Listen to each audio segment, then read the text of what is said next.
Fala pessoal, beleza? Hoje eu vou falar um pouco sobre qual a relação para se usar na sua bike gravel.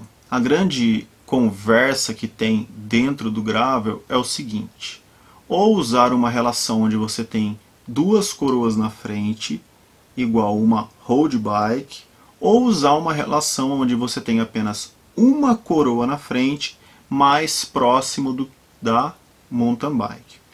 Nos últimos anos, principalmente com o domínio das marchas na mountain bike com uma coroa na frente, muita gente está optando por usar essa relação até no ciclocross, que é um esporte extremamente tradicional. O pessoal usava duas coroas na frente. Hoje a gente está tendo um domínio também de uma coroa. Então o que eu fiz? Eu já usei um volante só na frente na minha bike gravel e hoje eu optei por usar dois volantes.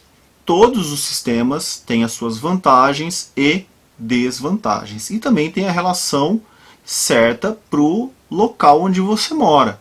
Vou pegar o caso de onde eu moro numa região muito plana. Então eu uso em uma das minhas bikes uma relação compacta de road. 50-34 na frente e atrás um cassete 11-34. Já não é uma relação compacta, porque a road dificilmente você vai usar 11-34, 11-32. A minha road é 11-28. Mas é uma relação que não é uma relação estranha de road. Essa relação eu consigo andar na região onde eu moro quase que sempre usando só o volante grande ou a coroa grande. Então o que vai acontecer? Se eu colocar um volante só, isso para mim eu vou ter que colocar um volante grande. A grande diferença entre você usar duas coroas ou uma coroa, que geralmente quando você usa uma coroa só, você tem que trocar essa coroa dependendo do lugar onde você vai, porque pode faltar marcha. Faltar marcha na relação final do pinhão menor ou do pinhão maior. Onde eu moro, eu vou usar uma relação que, se eu vou usar uma coroa só, eu vou usar uma coroa na frente 44. Se for para o lugar onde tem muita subida, eu vou usar uma coroa menor. Então essa é uma desvantagem de usar uma coroa só. Se você tem duas coroas, dificilmente você vai ter que trocar os seus volantes e você pode ir para qualquer lugar. Outra coisa interessante, quando você tem dois volantes, você pode colocar os seus pneus slick e andar na estrada e acompanhar as road bikes tranquilamente. Com um volante, isso também pode acontecer, mas em algumas situações você pode perder um pouquinho de velocidade final.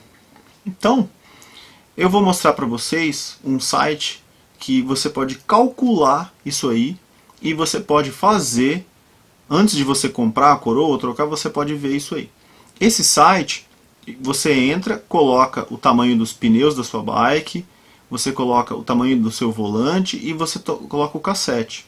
E aí ele vai ter a relação entre a coroa e o cassete sendo mostrado.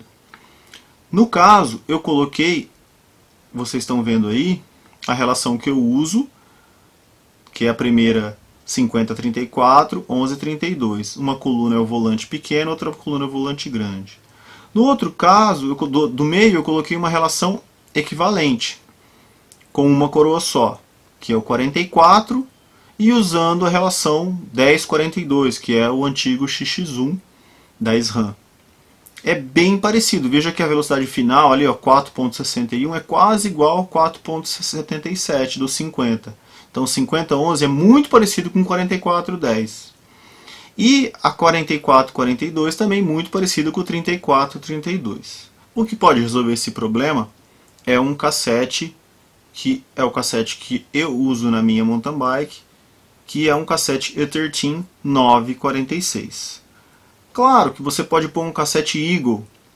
No caso hoje você tem a capacidade de usar os mudadores do head, etape, e usar atrás o câmbio de mountain bike. Dá para funcionar tranquilamente. Só que é uma opção caríssima.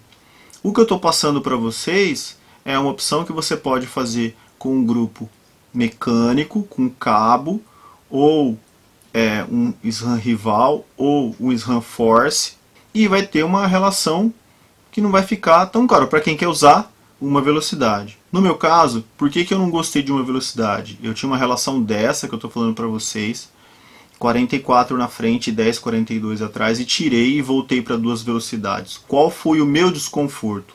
O pulo entre as marchas. Quando você usa um cassete 1132, lá embaixo vai 11, 12, 13, 14, entendeu? Vai pulando de uma em uma marcha os pinhões menores. Quando você tem um cassete de 11 velocidades, como esse E13 ou mesmo o XX1, de 9 vai para 10, de 10 para 12, 12, 14, 17, 20, 24, então o pulo é muito grande. E na mountain bike isso não faz tanta diferença, mas na gravel, onde você anda mais rápido, essa variação muito grande de dentes atrapalha um pouco. Então, o que eu prefiro? Eu prefiro usar um cassete 1132, onde o pulo de marchas é menor, mais parecido com uma road, e ter aquela coroinha pequena, no caso de uma emergência eu troco. Qual é a desvantagem do sistema de 2 velocidades? Primeira desvantagem é o câmbio dianteiro. O câmbio dianteiro é o calcanhar de Aquiles de qualquer relação, de qualquer marcha. A tecnologia fez, hoje nós temos os câmbios eletrônicos, tanto o Shimano como o SRAM, funcionam muito bem. Tanto que eu falei aqui, eu tenho o meu Etap, nunca tive problema de cair a corrente, mesmo sem guia de corrente, assim como outras marcas, Shimano, Campagnolo, FSA. Então, mesmo assim, você tem em situações extremas, quando você pega muito barro, um problema no câmbio dianteiro. Com um volante só na frente, não tem câmbio dianteiro, e agora com a tecnologia das coroas drop stop, não tem quase problema de cair a coroa na frente, e o câmbio traseiro vai fazer todo o trabalho. Essa é a vantagem de ter um volante na frente. Ainda prefiro 2 volantes ou 2 coroas na frente, mesmo com a possibilidade de ter problema no câmbio dianteiro numa situação extrema. Mas, é o que eu falo, nunca diga nunca. Pode ser que um dia eu volte a usar somente uma coroa na frente e o câmbio traseiro, porque tem as vantagens da simplicidade, leveza, é mais barato até porque você pensar só tem um câmbio, dependendo do grupo que você vai comprar. Então, isso aí é bem interessante na relação. Então essa aí, pessoal, é a minha experiência com a relação de marchas para gravel. Dúvidas, críticas, sugestões, deixa aqui a relação que você usa na sua gravel bike para a gente discutir. Não está inscrito no canal, inscreva-se. Gostou do vídeo, dá o seu like. E é isso aí, galera. Abraço.